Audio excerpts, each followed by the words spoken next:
Hi, 7th grade. Welcome back. Today's Friday, and today's video is going to be a little longer because we're going to talk about a number of topics. Let's go over this exit ticket and see some of the issues that we saw. Okay.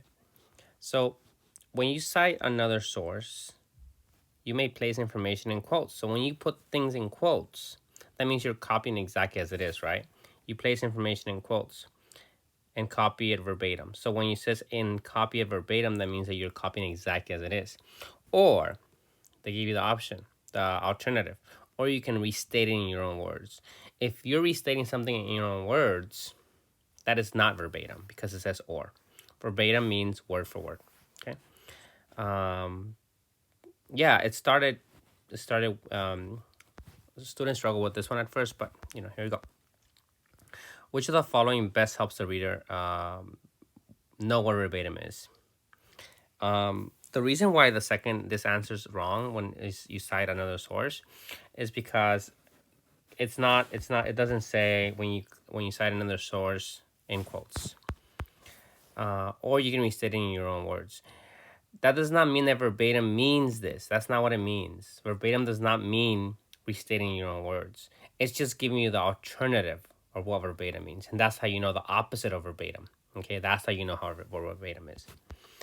A study of more than 6,000 lawyers in 2014 discovered that more hours lawyers work pro bono, so the happier they were. On the other hand, so opposite, again, you're struggling with the opposites. On the other hand, the more chargeable hours. So the opposite of pro bono means charging. So pro bono means free. I don't want to watch the reality show anymore, okay, they explained to Dale. There's always one prima donna. For this one, prima donna means a person who is difficult to work with. And then most of you guys got this question right for the evidence, for the context clue. But some students, IDK really, really bothers me. Please don't do that. I've asked you many times not to do that. But some students also gave me a context clue from a completely different question. And I don't know why. I really don't know why. Next one. Doctors recommend that everyone exercise every day, particularly those who spend many hours doing sedentary activities like reading. When you're reading, you're sitting down. Watching television, you're sitting down. Or playing video games, you're sitting down. What does sedentary mean? People that spend too much sitting down. Which of the following best helps explain sedentary activities like reading? Okay. After spending his entire life, this one was a harder one. And it's great that most of you guys got this question right. Joe was struck. So he was struck. When you hear the word struck, you think of hitting, right? But the context clue here is he was overcome by feelings of deep sadness and confusion. So that's what it's to have an emotional response. Okay. And most of you guys got that question right. So after the break, we're going to be working on a new unit, and the unit is going to be the Renaissance. One of my favorite units. I love the Renaissance. It's just one of those topics that I really, really enjoy. And the first thing we're going to be focusing on is, first of all, what does the word Renaissance mean? Renaissance means rebirth. But what caused the Renaissance? So today we're going to be focusing on one of the set of events that helped develop this time period in Europe. So in Europe is divided into sections. So we have the classical period. We have the classical period, which includes Greece and Rome. And they are between 500 BCE or BC to around the year 500 CE. And then we have this period from 500 to around 1300. This is known as, we talked about this in the last class and in the beginning of the year, this is known as the Middle Ages. The Middle Ages. And the Middle Ages come right before the Renaissance. And here we have the Renaissance. So this is approximately the year 300, and this is approximately the year 1600. So the Renaissance is this period. This is going to be our next unit. We talked about the Middle Ages. So something happened many things happened in the Middle Ages, obviously, right? But we're going to be talking about this event known as the Crusades, and the Crusades happened around here. Okay, it's a set of wars, a set of conflicts um, in Europe and Asia, and the Crusades should be studied for different purposes. But in this case, we're going to talk about it of how they impacted Europe and how it changed Europe. So we have the classical period, the Middle Ages, and the Renaissance. The Middle Ages are known as the Middle Ages because people of the Renaissance said it came between us and the classical period. Okay? Again, we're going to talk more about that when we get to it at our next unit. But right now, I want to preview a couple things. So this is Western Europe. This is Western Europe, give or take. Okay? And then this is Eastern Europe, give or take. Okay. An important place that you will need to know is going to be this area. This area is known as the Holy Land. Okay, Jerusalem is there. And this is an area that's important to Christians, Jews, and Muslims, right? It's known as the Holy Land. It's very important to Christians because this is the birthplace of Jesus. It's very important to Jews because this is the location that God promised Abraham. And it's also important to Muslims, right? We didn't talk much about it in our Islam unit, but Jerusalem is an important place for Muslims, okay? Something else you need to know is this is, so if you remember at the beginning of the year, we talked about the Eastern and the Western Roman Empire, how Rome was divided into halves, right? This is the Western Roman Empire, and eventually it collapses. The Eastern Roman Empire survives until the year 1453, right? But that does not mean that it's huge and then one day it disappears. It's slowly conquered. It's slowly conquered by Muslims, okay? So these lines that you see here on this map are wars that the Europeans undertook to take back this land. The Holy Land is really, really important to the Europeans. Europe at this time, obviously, is a Christian continent, and they want to retake back the Holy Land from the Muslims. Okay? I'm going to read a passage. It's from New ZLA.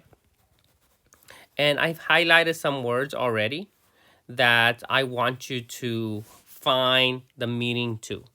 I'm going to try to help you out with this, but it is your job to find out what these words mean. Atone, reclaiming, shrines, seized, persecuted, stirred, besieged, sieged, and massacre. Okay?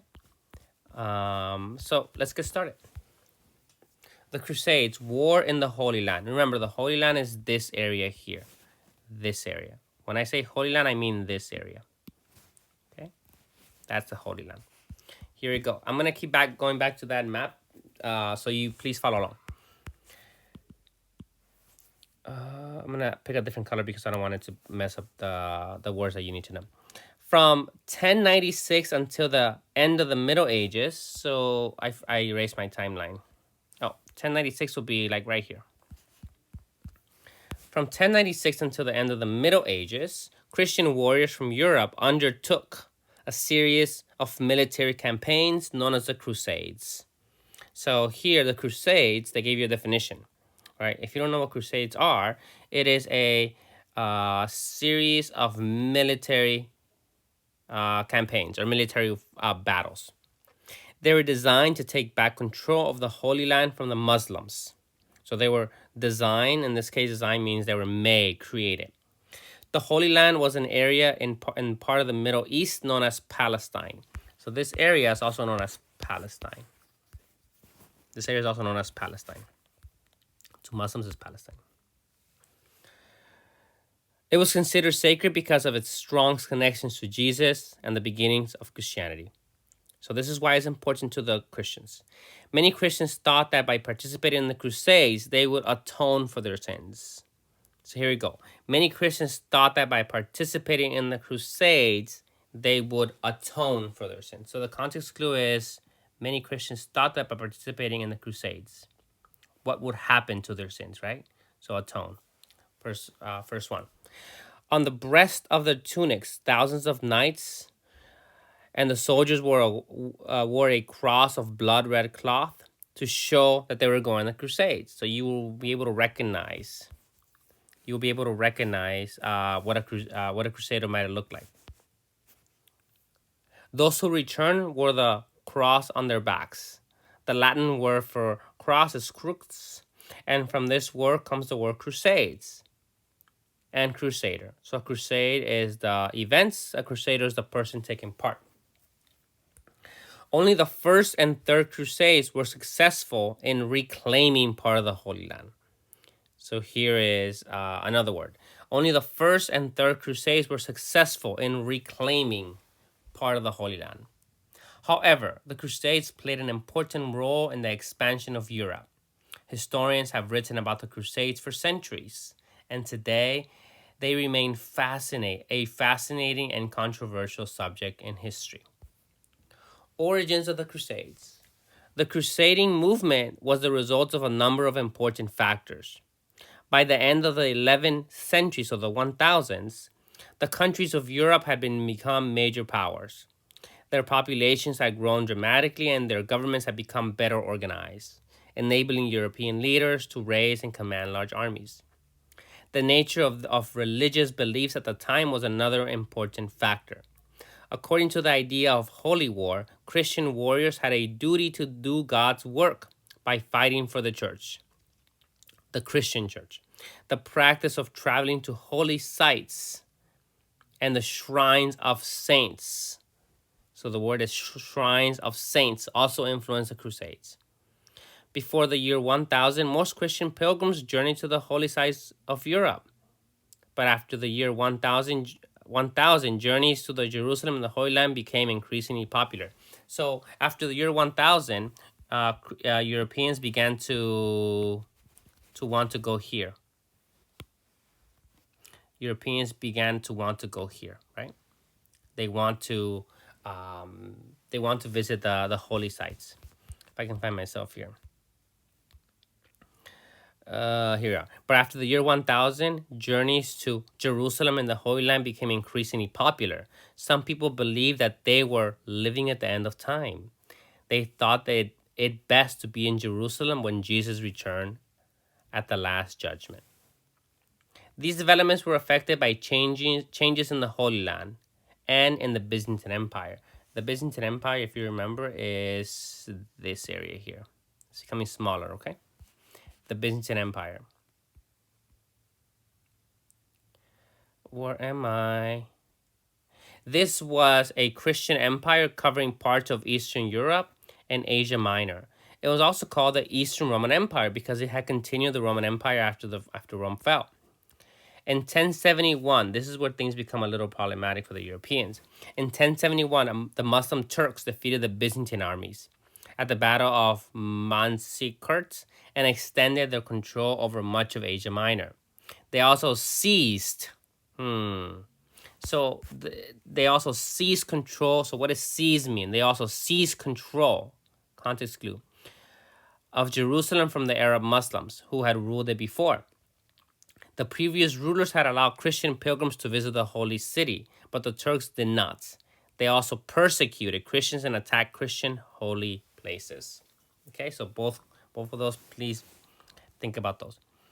As the power of the Turks spread, the Byzantine emperor sent a plea for help to Pope Urban II, the leader of the Catholic Church, so the leader of the church in Europe at this time. The Pope called a council in 1095 and urged his audience to undertake a crusade to rescue the Holy Land. Priests, knights, and common people alike shouted, "God wills it." We're almost done here. Urban's speech inspired the First Crusades in 1096 to 1099. So the First Crusade lasted about 3 years. Many people were so deeply stirred that they would not wait until the time set by the council for the Crusades to begin. At last, 4 separate bands started for the Holy Land.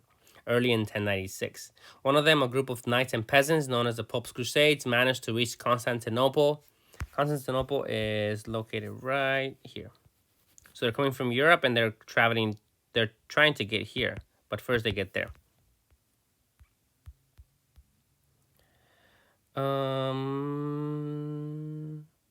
Managed to reach Constantinople, the capital of the Byzantine Empire. The Crusaders caused an emperor some difficulties, but were killed in an ambush by the Turks east of the city. In August 1096, the first real armies began their march to Jerusalem. The Crusaders went first to Constantinople, where their leader met the Byzantine emperor and unwillingly swore an oath to restore lands to him. They made a dangerous march across Asia Minor to Antioch.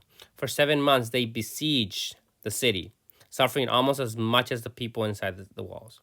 I'm gonna stop this paragraph here. Please continue reading this here. I'm gonna have this document in Classroom as well. And then I'm gonna read this last paragraph because this is going to be really important for our Renaissance unit. The Crusades form an important part of the transformation of European society in the 12th and 13th centuries, so 11 and 1200s. They were part of the expansion of Europe and laid the foundation for the Age of Discovery.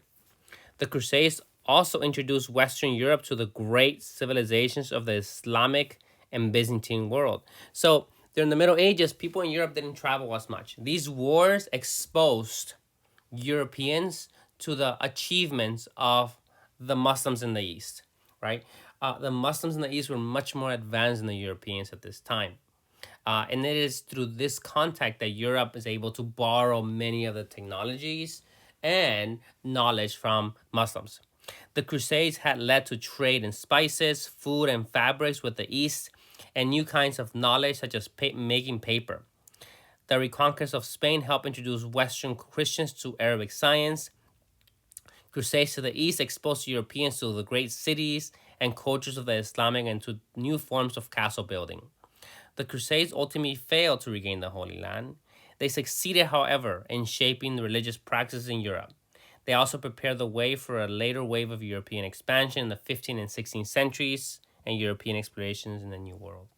So you are responsible for the following words: atone, reclaiming, shrine, seize, persecute, stirred, besiege, siege, massacre.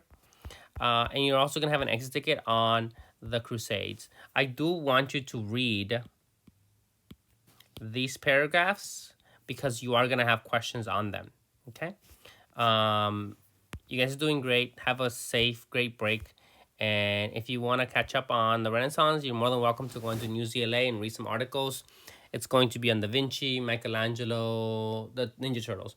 And yeah, just learn as much as you can about the Renaissance. I'll see you guys later. Bye.